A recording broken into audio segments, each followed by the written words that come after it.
जय हिंद दोस्तों, स्वागत है आपका मेरे YouTube चैनल पे।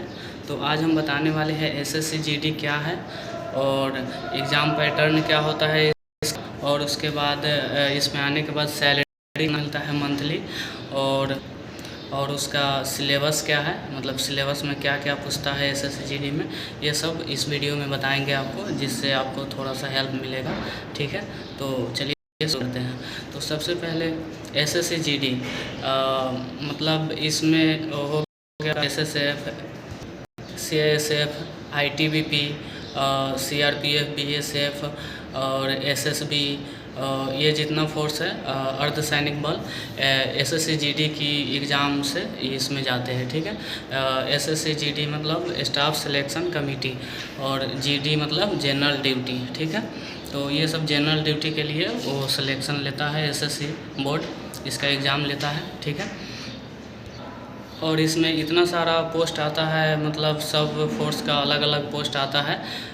तो उसमें जब आप फॉर्म डालने जाइएगा तो पोस्ट में सबसे हाई लेवल का जो पोस्ट होता है वो 1 नंबर पे चॉइस पे दीजिएगा, और उसके बाद धीरे धीरे नीचे आइएगा। जैसे एसएसएफ 1 नंबर पे दे दिए, उसके बाद आपके पसंद के अनुसार CISF, SSB, CRPF, BSF, ITBP, Assam rifle. ठीक है, तो उस चॉइस के अनुसार आप दीजिएगा। ठीक है, जिससे आपका नंबर के अनुसार आपका फर्स्ट चॉइस ही दिया जाता है। ठीक है, जैसे फर्स्ट चॉइस आप सीआरपीएफ चुन लिए, अगर नंबर आपका है सीआईएसएफ के लायक है या और अपर लायक है तो आपको सीआरपीएफ ही मिलेगा। ऐसा नहीं है कि जो मिलना है वो मिलेगा।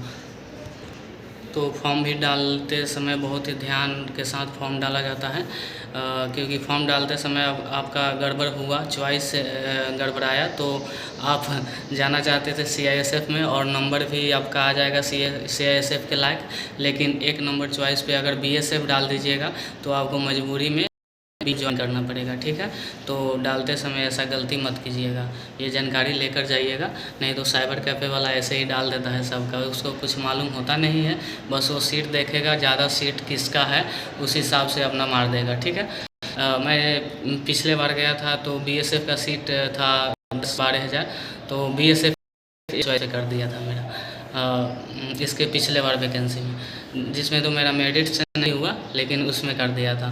तो वैसे गलती मत कीजिएगा। और बाकी एग्ज़ाम पैटर्न की बात करें, एग्ज़ाम पैटर्न में 80 क्वेश्चन रहता है इसमें, जिसमें 20 नंबर का मैथ, 20 नंबर का रीजनिंग और 20 नंबर का हिंदी या इंग्लिश। हिंदी इंग्लिश में से कोई भी आप एक बना सकते हैं। ठीक है, अगर हिंदी अच्छा है आपका तो हिंदी बनाइए, अगर इंग्लिश में आप टैलेंट है तो इंग्लिश बनाइए। ठीक है, और उसके बाद जीएस आता है 20 क्वेश्चन, टोटल 160 नंबर का होता है, प्रत्येक क्वेश्चन 2 नंबर का।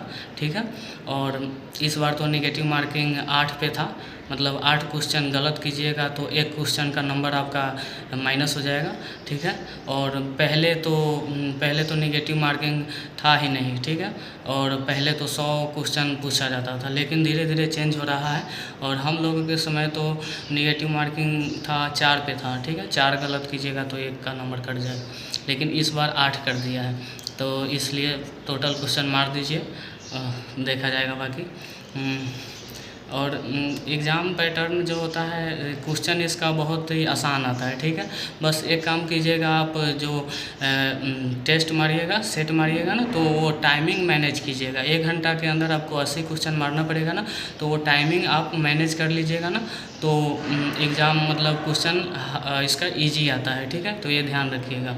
और उसके बाद सैलरी की बात करें तो सैलरी इसमें तो बीएसएफ हो गया या सीआरपीएफ हो गया, ITBP, Assam rifle, CISF, SSB, SSF, CRPF, ये जितना फोर्स है, सैलरी सबका सैलरी मतलब उसका वो जो होता है ना, सब सेम रहता है।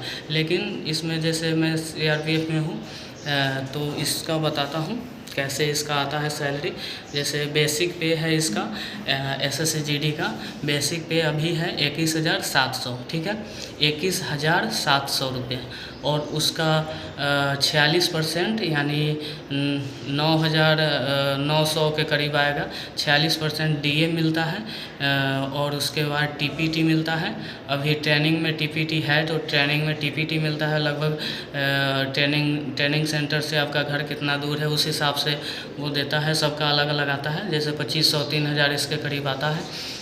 और उसके बाद रम अलाउंस आता है और बाल कटिंग का अलाउंस आता है, ठीक है। और उसके बाद HRA, मतलब आपका घर शहर में है या गांव देहात में है तो HRA भी 3 प्रकार का होता है। 8% होता है और एक और सबसे ज़्यादा होता है 24%। यानी HRA आपका जैसे दिल्ली जैसे बड़े बड़े शहरों में घर है तो बेसिक पे का 24% आपका HRA में जुड़ेगा, ठीक है। और उसके बाद अभी हम लोग ट्रेनिंग सेंटर में है तो रिस्क अलाउंस नहीं मिलता है। जैसे ही ट्रेनिंग ख़त्म होगी और हम लोग जाएंगे अपना बटालियन, जैसे छत्तीसगढ़, जम्मू कश्मीर, जहाँ ड्यूटी मिले वहाँ जाएंगे तो रिस्क अलाउंस 17,300 रुपया अभी है, ठीक है। तो 17,300 वो जुड़ जाएगा रिस्क अलाउंस के रूप में। और इसमें पेंशन सिस्टम तो बंद हो गया है। इसमें न्यू पेंशन सिस्टम आया है NPS, तो उसमें लगभग 4-5 हज़ार के करीब कटता है NPS में, और जो उसमें कट जाता है। और इसमें एक और बात, राशन मनी, इसमें राशन मनी जुड़ता है लगभग 4,000 के करीब राशन मनी भी आता है। तो राशन मनी आपके अकाउंट में आ जाएगा मंथली के रूप में, वो जुट के आ जाता है ऊपर से। लेकिन यहाँ आप खाना खाते हैं जो मेस में, तो मेस कटिंग आपको देना पड़ेगा मंथली के अंत में। जब मंथली आ जाएगा तो मेस कटिंग आपको वो ऑनलाइन आप फ़ोनपे से देना पड़ेगा, ठीक है। तो मेस कटिंग यहाँ लगता है, यानी 4,000 के करीब आपका मेस कटिंग देना पड़ेगा। और बाकी टोटल बता दें तो 21,700 बेसिक पे और DA 10,000 जोड़ लीजिए, यानी 31,000 हो गया। और उसके बाद राशन मनी 4,000 के करीब, तो 35,000, रम अलाउंस और TPT 2,000-2,500 के करीब, यानी टोटल जोड़ के 35-36,000, 35 या 36,000 रुपया अभी मंथली सैलरी है मतलब हम लोगों का CRPF में। अभी ट्रेनिंग टाइम इतना है, ठीक है। और बाकी बटालियन में जाएंगे तो और बढ़ सकता है। और इधर अभी मतलब सुनने में आया है कि वो DA जो है DA 4% बढ़ गया है, यानी पहले अभी 46% था बेसिक पे का 46%, तो अभी 50% हो गया है, ठीक है। यानी 21,700 बेसिक पे, तो उसका 50% जोड़ लीजिए, यानी 1050 और 700 का 350, यानी 10,500 का DA बनेगा। तो 21,700 बेसिक पे और 10,500 DA, और मतलब DA 4% बढ़ गया है, ठीक है। सैलरी की बात हो गई, इस पर एक अलग वीडियो बना देंगे सिर्फ सैलरी पे। तो अब बात हुआ कि एग्ज़ाम की तैयारी कैसे करें, ठीक है। तो तैयारी करने के लिए अगर आप इंटर पास किए हैं, 12th पास किए हैं तुरंत, तो अभी वैकेंसी आने वाली है। जैसे ये क्लियर होगा 2024 वाला, तो उसके बाद तुरंत वैकेंसी आएगी। और जो कैलेंडर में दिया था, तो उसकी तैयारी के लिए अगर आप 12th पास किए हैं, अगर सिलेबस नहीं पढ़े हैं तो हम तो बोलेंगे एक बार सिलेबस पढ़ लीजिए, किसी टीचर से ऑनलाइन कोर्स ले लीजिए या कैसे भी सिलेबस पढ़ लीजिए और बुक्स ले लीजिए और प्रॉपर SSCGD पे लग जाइए। इसका एग्ज़ाम उतना हार्ड नहीं होता है, तो क्लास ले लीजिए और बुक्स ले लीजिए, ठीक है। और बाकी अगर आप सिलेबस पढ़ चुके हैं, मैथ, रीजनिंग, GK GS पढ़ चुके हैं, तो आप सेट्स मारिए और प्रैक्टिस कीजिए, ठीक है। और जो क्रैश कोर्स आता है वो ले लीजिए और तैयारी कीजिए अपने से।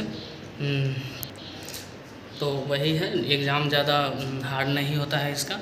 तो अगर आप ठान लीजिएगा ना, तो SSCGD में कोई भी पोस्ट आप ले लीजिएगा, या CRPF में हो या BSF में हो, कोई ले लीजिएगा, ठीक है। और आपकी जो घर की स्थिति है वो सुधर जाएगी इससे, ठीक है।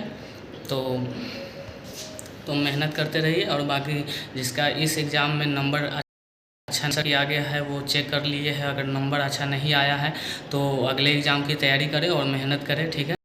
तुरंत वैकेंसी आएगी और उसमें लग जाइए तैयारी में, और दिन रात एक करके मेहनत कीजिए और आपका होगा ही, और ज़रूर होगा, मेहनत कीजिएगा तो चलिए फिर मिलते हैं अगले वीडियो में। चलते हैं अपने रूम में, देखते हैं लड़का सब क्या कर रहा है। ऐसे वीडियो बनाने के लिए ऊपर आना पड़ता है, ठीक है। तो चलते हैं रूम में अपने।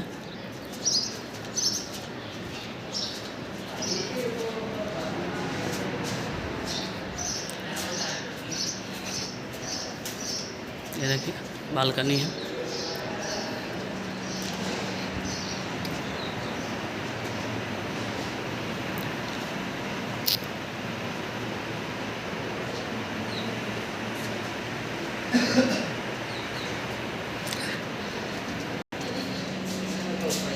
सब सोया हुआ है रूम में।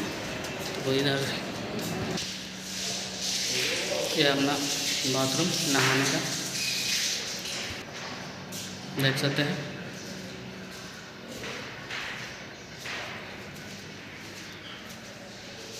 देख लीजिए पूरा अच्छा व्यवस्था है। तो चलिए मिलते हैं नेक्स्ट वीडियो में। हाँ, और एक बात बताइएगा कि आप किस स्टेट से हो, वो कमेंट कीजिएगा, ठीक है। आप भारत के किस राज्य से हो ये कमेंट कीजिएगा। ओके, जय हिंद।